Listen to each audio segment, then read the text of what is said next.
All right, welcome back. If you're just joining us, this is Still the Press, coming to you live from the Abuja studios of KAFTAN Television. And like I promised earlier, I've now been joined by Samuel Ihiebseken as a public affairs analyst, also an activist. And like I promised earlier, our phone lines are now open for you to call, join the conversation, and also ask your questions. Thank you so much for joining us on the program. It's good to be back here. It's good to have you. After a very long time. It's good to have you. I'm very sure that most people who watch the press regularly will like, we know this face from the press promo. So it's so good to have you join us on the program. But without wasting much time, you are also a lawyer. So I want to also get your legal opinion on some of the things that are going on the headlines that are across our national days. Well, let's begin with what's going on in Rivers State currently. Yes. Before going into what you think about what the Constitution says about what's going on, let's get your general opinion on how you see what's going on in Rivers State from your own point of view. It's a shame that the Rivers State imbroglio and the quagmire is being spearheaded by political actors, and because it is not convenient for them at this point, and so they want to differ from the political party they have used to emerge into office, into another political party for their own selfish interest. It's not in the interest of development and governance, and so there will be consequences. The thing about the whole political scene is that the governor has so much enormous powers, and I don't think anybody can override the powers of governors. These are the things we should always, politicians and the political elite, they should always know that once you are out of office, your predecessor should enjoy a whole lot of things. Nobody should try to. It's no denier that the problem of Rivers State is a problem between the governor and the FCT minister who's wicked. There's no denial about it. The people who defected from the APC to the other party, when Wiki was doing his birthday the other day, they came to pay him homage. That means he's in solidarity with whatever they are doing, and it's a shame. And because I've also seen instances that where this defection has actually caused a whole lot of rift and problem. I want to also admonish the Rivers State political elite. They should look at the development of Rivers State first as their first consideration, as their first point of call, and not to look at what is politically convenient for them. Yeah. Yes. Like you also made mention, this everything that's going on in Rivers State is as a result of what's going on between the governor and the former governor of Rivers State, who is currently the FCT minister. Yes. But somebody was arguing that Fubara knew what he was going into, because from the beginning he was also loyal to Wike, and now that there's a drift between them, that he knew what he was going in for when he decided to come out for governor with the support of the current FCT minister, who is Yeson Wike. So now this is more like an issue of godfatherism gone wrong. Because that's the best way to say it. It's an issue of godfatherism gone wrong. And you know, in politics, you can agree, you can disagree, you can conveniently split ways. It is not certain. So it's whether the governor wants to. I can tell you categorically, I stand with Governor Fubara. I beat my chest for him. I salute his courage. I salute his strength. He has the power and the strength of a lion.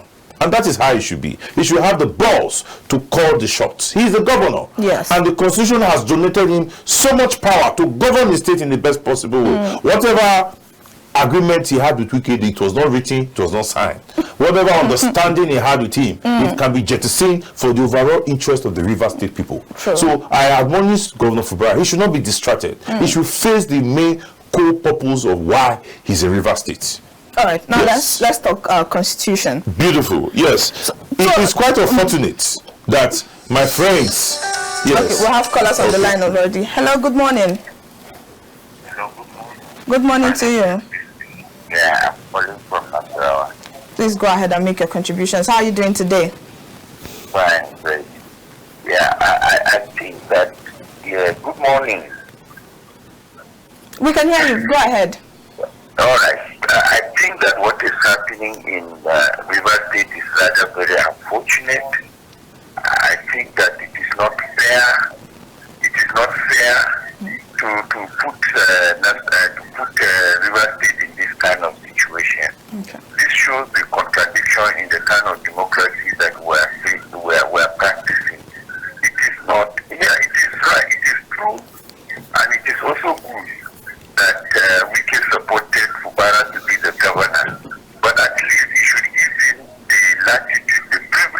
run the state as his conscience dictates to him. To have an overbearing influence over the governor is rather very unfortunate. Wike, in his tenure, did not allow anybody to have overbearing influence. He has openly acknowledged the former First Lady as his godmother and the former President as his godfather, but yet he never allowed them to have overbearing. In fact, he came out openly to attack the former President. And saying that if the president does not act in the manner that he wants, he was going to go against him. So if he has brought somebody to continue the good work he has done, he should allow the man to work. It is very, and of course again, I'm not a lawyer, but since the other people have decided, because with the judgment we have from the Supreme Court, the party is the National Secretariat. There's no crisis at the National Secretariat of PDP. So for anybody in the River State to say that there's crisis in PDP and that's why they have defended, I think they are wrong, and they are likely to lose their position. And of course, we say we are doing constitutional democracy. A high court of a competent jurisdiction has said that have confirmed the other faction as the legitimate faction that should run the state assembly.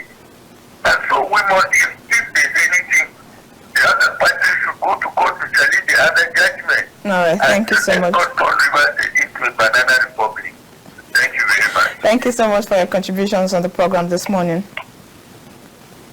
All right, back to, I said, let's talk constitution. By virtue of the express provisions of Section 68, 1A, E, F, G, by the provisions of Section 222, 1A, E, and looking at the definition of what a political party is by the provisions of Section 229, and relying on the, before I came, I just flipped through a Supreme Court judgment, Ifadayo Sunday Abu Digbe versus clerk of the Ondo State House of Assembly. It's a matter where they said Ifadayo Sunday, they come from the Labour Party to the ACN in the old Ondo State. Yes, in the same Ondo State, and at the House of Rep, and he was taken to court initially, and in turn, the clerk and Labour Party then led by Nwayawu, who's now the Zenith Labour Party chairman. They were joined as a party. They filed a counterclaim. The matter proceeded to the High Court. The High Court refused this claim that within the definition of factionalization in political imbroglio, political interests that can actually, by the virtue of Section express provision of Section 68 and 69, that can lead for defection and can be acceptable, that's whatsoever has happened in the Labour Party, where just little disputes. State disputes is not enough to classify as what you can call party factionalization, imbroglio, separation of party that can lead to separation. The court carefully defined it and granted the counterclaims of the people who even sued, the defendants who later who filed a counterclaim. The matter went to the Court of Appeal. Court of Appeal upheld the judgment. The matter went to the Supreme Court. The Supreme Court upheld the judgment from the High Court. The thing about this River State issue, political interest, is that I feel those members of the PDP who has now come to the APC, I think they lack sound legal advice. By virtue of that Supreme Court decision that is binding on everybody in the land and all political parties in Nigeria, it's called stare decisis. It constitutes locus classicus. The position of the law as it stands today is that those members of PDP who decamp to APC, their seats should be declared vacant. Okay, with that being said, let's take it that, okay, that's what the law said. Yes, and I'm very sure that was what the River State governor stood on. No, the River State speaker. But I don't feel the River State speaker is the right person to make that proclamation, resolution, or directive. No, I'm not. Okay. now leaving the speaker aside, I'm very sure that was what this the governor stood on and went ahead to present his budget to the remaining 4. Yes. And people have come out to say that move was unconstitutional. It was not unconstitutional. You should also understand that some couple of days ago, there was a High Court order from the River State backing the fabulous fashion of the PDP to be the authentic political party that has the enormous powers to run the parliamentary affairs and the legislative affairs of River State. And so when you look at it, it's pursuant to a High Court order. Whatever it is, that order still stands. It is binding. It has not been set aside. So flowing from that, as a lawyer, as a public analyst, and someone who is also averse with our statutes and law, flowing from that, that acts by the presentation of appropriation budgetary for 2024, I think it is valid. To just 4 people? Yes, because the court has recognized it. And since the court, no court has declared their activities or their parliamentary work illegal. It is, we're in a society governed by rule of law, where democracy is enshrined, and the provisions of the Constitution stand tall above every other thing. And one of the things the Constitution is to recognize the legitimacy, is to recognize the supremacy of court decision over our affairs. The court has pronounced it to be the rightful House of Assembly to govern the to perform the parliamentary functions of River State people. I don't think there's any other thing we can do beyond this. I would say that their seats have not been officially declared empty.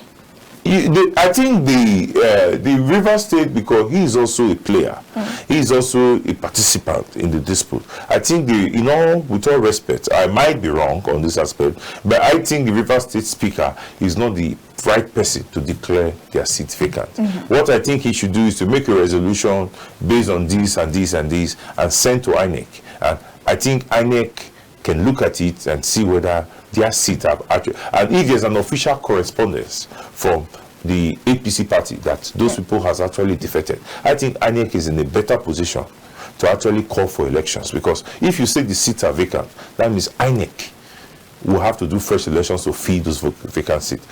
I think, looking at it, I think INEC has a role to play in this. Okay. But the position of the law is that the recognition we should also give is that by virtue of the defection of those members of PDP to APC, when there's no political factionalization issues at the national level, the decamping of those PDP members to APC is a complete nullity in the eyes of the law, and their seats, as it stands today, must be declared vacant. That's what I also urge the River State PDP and the PDP, they should take this issue as quickly as possible to the court for interpretation. Okay, that was where I was going, because I feel like at this point it needs to go to the court before there's a final resolution. Yes. But then I feel like we have an issue when it comes to understanding the Constitution and sticking with it. Yes. Like you rightly mentioned, it's in the Constitution. Yes. Once you defect where there is no issue at the national level, at the political party,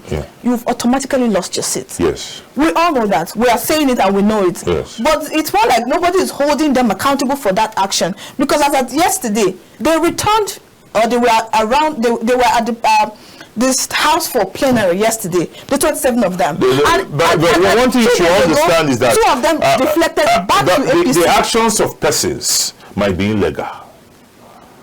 Yes, the actions. And once you take any steps in illegality, it amounts to further nullity, and it can be set aside when the law courts who are vested with jurisdiction to intervene. Whatever the other faction, which are, in my own words, the faction of the APC, whatever parliamentary steps they are taking in River State is a complete nullity in the eyes of the law. Why so? Why? Because there is a subsisting High Court judgment prohibiting and restraining them from taking parliamentary steps.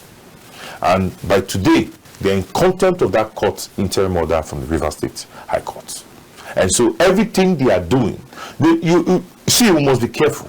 Okay. Politicians must also understand that when they go in error, there is a court to correct them. You heard of the Plateau experience. Yes. They disregarded the High Court order. Where has it led Plateau to stay to now?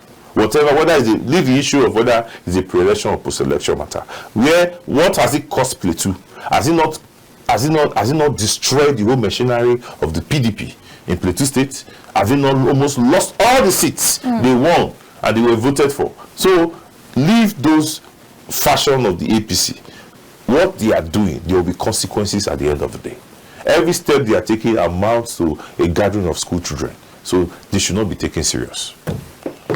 Even if we don't take them serious now. Yes. It's just a comic show. The High Court has given an order prohibiting your activity. You have not gone to court to set aside that order. You have not complied with that order. And you are holding, which parliamentary meeting are you holding again? In breach of the High Court order of Rivers State.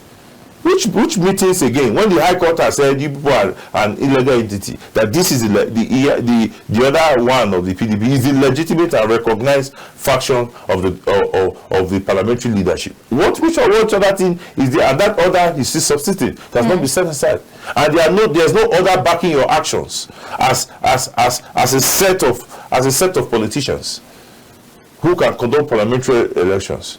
Why don't you go and meet them wherever they are holding their meeting and see whether you can also participate? Why hold the parallel meetings? And the High Court have restrained you. You must not go on with this madness of illegality all around. And so, whatever steps they are taking, the thing is that these guys are underestimating the powers of the governor. When they finish with all their resolutions, everything, their deliberations, and everything they choose to do, will they not send it to the executive for approval? Will they not call for who is going to approve money for them? So leave those people. So now the final thing is, I'm wondering how do you foresee this is all going to end? Because being it will end the victory for Governor Fabura. He has done well. And I pray God gives him the strength and the wisdom to continue to pilot the affairs of the Rivers State people. They have freely donated him there. And they won at the Court of Appeal. They've given him their votes. They voted him into office. And so he will work. He will work. He knows Rivers State very well. He has been there. He was an accountant general of the state. He knows. He works with Wike. He knows what and what. I can tell you, he's a very quiet man, but he's a strategic person. He has my full support. I like him. It's not actually easy in this climb of the world to challenge the state actors who want to hold the state to Jagula. So what is the interest? Okay, you also made mention of you also mentioned something where you said it's now to call on the INEC to do the needful in the matters of because if the INEC sees it that they need to reconduct elections for those 27 seats. Yes. Do we need to call on the INEC? Because I'm still taking into consideration the fact that we said it's in the constitution. When you defect and there is no issue at the national body of the party. Because of our lack of... Because at this point I was hoping that INEC should have said something. Because of our lack of growth. No, INEC is trying not to be partisan. And considering the fact that this is an APC-controlled federal executive, I mean, at the federal level. And so INEC is trying to be very careful because these are all political players, actors, and political intrigue that are playing out. So INEC is trying to kind of sit on the fence. But I also think, in going forward, if INEC have seen the letter PDP has written to them, they should look at it and know what best steps. They should consult their legal office, their legal directorate, and know what best steps to take. But I also feel, to be very sure and certain, I also feel the PDP, as a political party, can take this matter to court. For real interpretation of the issues. All right. Now, away from that, let's look at other issues that we have on the front page of our national dailies. From the Nigerian Tribune this morning, this headline says, Tinubu as Minister of Petroleum is illegal, and that's according to Falana. And he says that the president was not screened by the Senate. And that's his reason for saying it's illegal for the president to be the Minister of Petroleum. So, how do you react to that headline? I have tremendous respect for. He's not just a lawyer. He's my bosom elderly friend. I have if in the opinion of Falana that my own take on this ministerial appointment is the whole appointment of those ministers is completely in variance with the provisions of the Constitution. I've done this interview before, and I gave my reasons for the. If you look at the provisions of the Constitution, it says as much members of the federation as much more their names of the ministers. When President Tinubu was sending the names of the ministers in order to meet with the deadline, that after some number of days after he was sworn in, Tinubu sent 20. That does not reflect the particular numbers of ministers that should govern Nigeria. So the whole appointment, I think there are some people, civil society group, who have taken this matter to the court to challenge it on the ground of public interest and public policy. So the whole challenge to this is one, the appointment in Tuta is not founded, is unfounded first. Then coming to the issue is this is the only country whereby the president is also the minister of, and I think we should depart their capable hands so that the president focus more on being the president. And so if Falana, in his opinion, he has looked at the laws. I'm not so conversant with that provision. If he has looked at the laws and said the position is that I think, with all due respect, the president is not also qualified to be the petroleum minister. All right. Well, I don't want us to dwell so much on that conversation. And one thing you should thank Mr. Falana for is this is someone, he's also, there's no denial of fact that he knows Tinubu very well. You can remember some years ago when the late Gani sued Asiwaju Tinubu over some allegations. It was Falana who defended him alongside Osinbajo. For him to have the balls and the confidence to state something like this, he should be commended for it. All right. I also want to make mention of something that was on our national deals, I think 2 days ago, where Alake made mention of the fact that, and he said, we have names of powerful hands involved in issues of illegal oil bunkering. He also made mention of kidnapping and issues of that. But then, I think 2 years ago, I don't know if we had that conversation where the then federal government said they had names of those who were sponsoring terrorism in Nigeria. Well, we never got those names mentioned. Then this week again, something like that resurfaced again. And I'm wondering, is there some constitutional backing of people or Nigerians being able to go and demand that those names should be released? Because for some reasons, I don't still understand why those names are being didn't make that thing. He just made that thing as a statement. I don't think he made that statement in his official capacity. I think it's just a passing remark. But it's left for the security agencies if they really want to work to investigate those claims and allegations.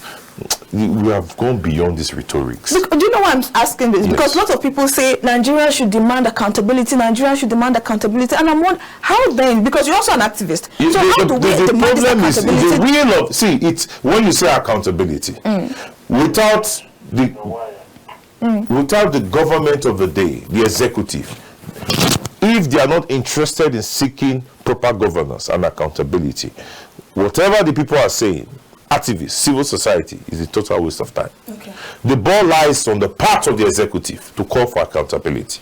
They are the one in power. They are the ones who have governance. The ball lies in their parts. How would the executive be able to demand accountability from themselves? CSOs. That is the question. When you look, that is why our democracy should move beyond the shenanigans. Well, with the whole advent of the democracy is respect for different separation of powers, respect for entity, and the true purpose of governance is welfare, security, and proper accountability. When these are lacking, then the society is said to be failing. So the question is, the civil society, we the activists, we the people who are talking, we can only act as a pressure group. It is left for the government. If they are convinced, the executive government, if they are convinced that truly the people, power resides in the people, they should get their acts together. But as sitting here now, it's also still safe with what you've said. It's safe for us to say they are not convinced yet. Because if they are convinced, then it's left. It's not a matter of conviction. It's a matter of what they should do right. The people, one way or the other, have given them legitimacy. You see, these people should not think power resides in the people. I don't want to quote experiences of different countries that was ongoing, the way Nigeria is ongoing, where the people had to come out in their own means to challenge the government of the day. They should understand that these people are not just, they are not animals. They deserve more than this. And so if a good executive government, like in other climes, they see the needs, they will address some of this, a whole lot of anomaly. If you say some powerful people are behind it, but are these people are they more powerful than the executive arm of government? Why can't you bring them to book? Must people call and cry? If you know these people have a hand, why do you have security agencies? Are they bigger than the apparatus of the state? No, you will go on and this thing gets a lot of youth confused, and they don't know what to do. What the only interpretation they can give to some of this issue, they japa, and it's not the best. It's not the best.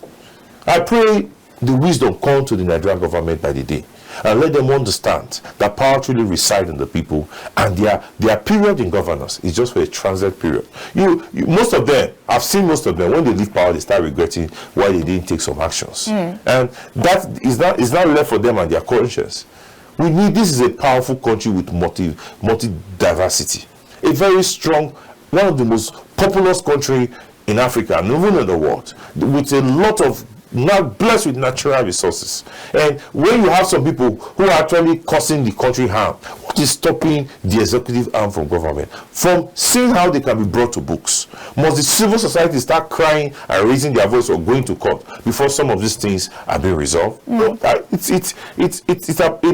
thank God, because when you compare this government to the last government, I think this government has some kind of sincerity or purpose. Though I don't trust them so much, but I think it's a good departure from the former government. So let's see. Why do you think so? Yes, when you look at them, they really want to work, but they are being held down by the baggages of what the former government. They don't want to come out and criticize them because they have the same APC. But when you look at this government closely, you see that in some key ways they want to do some certain things that are right. Okay. Yes, when you look at them critically, they embark on travels. Let's just keep observing them and keep watching as their work jog and see where we'll progress from here. All right, now away from what we have on our national dailies, let's take a look at what I found on social media. Yeah. But before then, I want to ask you the question before we take a look at that video. So, for instance, you're driving on the streets of Nigeria, let's say for Abuja, for an instance. Then some people know their rights. You know you're not right as a Nigerian. When the police stop you, you know what they should or what they shouldn't ask you for. And it's a situation whereby you're going back and forth with the police and you know that this is not what should be. How do you handle that situation? Because there's this video on social media, trending video on social media, where the road safety was addressing people and telling them these are the rights of the VIO and this is what the VIO should not ask you for. But I don't think that you should be telling the people. I think it's about those enforcing the law to actually understand what their role is. The legitimacy of the VIO, their legality. I think Darlington or Kuledu versus FRSC, there was this case where they nullified the activities of VIO. One thing Nigeria should also note, by the decision of Kuledu versus the FRSC, both the High Court of Delta State and the Court of Appeal, the road safety can only operate on our federal roads. Let's take a look at this video. We'll be right back and we'll continue this conversation. If VIO arrests you for, is there any VIO here? So that I will say it in front of him. If VIO arrests you for overloading, it's wrong. Wow. It's not his duty. VIO are not supposed to arrest somebody on traffic offenses. Wow. They are there for what? The only offenses they arrest you on, like light sign violation. You don't have light in your vehicle. On roadworthy vehicle. But use of phone, overloading, overspeeding, dangerous driving, and what have you, offenses like this is not the work of VIO, it's the work of FRSC. But their own is the vehicle itself. You have bad lights, you have bad tires, you have this. Your vehicle must be run once. The last question. Thank you, sir. Now back to our conversation. Like he already made mention that if let me use an instance of what he said. He said if VIO should not stop you for overloading, which we already know that it's not right for you to overload, but it's not their business. He said, like he said, that officer is completely right that road safety officer, may God bless him wherever he is. He's completely right in his analysis. That is the point I was coming to. In that case, I cited, maybe I might provide you with a fuller details anytime I'm calling me again. The court actually classified the functions of VIO. Overloading, as he said, is not the duty of VIO. What they should do is just roadworthiness. Your papers, whether they are in consonance, they are valid, and it stops at that. And they don't have the power to fine anybody on our roads. They shouldn't be on the office. But in Abuja, the thing is that some people have even taken them to court here. To child, the same way it happened in Delta State, but the judgment of the Court of Appeal is binding on all over the Federation. So the powers of VIO are very limited. They should know this and they should be guided. All right. With that, we'll end our conversation today with Samuel Ihiebseken Jr. It's good to be here again. It's also a pleasure to have you back on the press. I will hope to see you more often. Yes, I'll come. I'll come. All right, with that, we'll draw the curtain today on the press. And this week on the press, coming to you live from the Abuja studios of KAFTAN Television. To all those who I wasn't able to take their calls for today, please do call us next week. And don't forget to join the program. Next week, Monday, we'll go again. My name is Sandra. Thank you so much for watching the press today. And I will be on your screen shortly. Bye for now.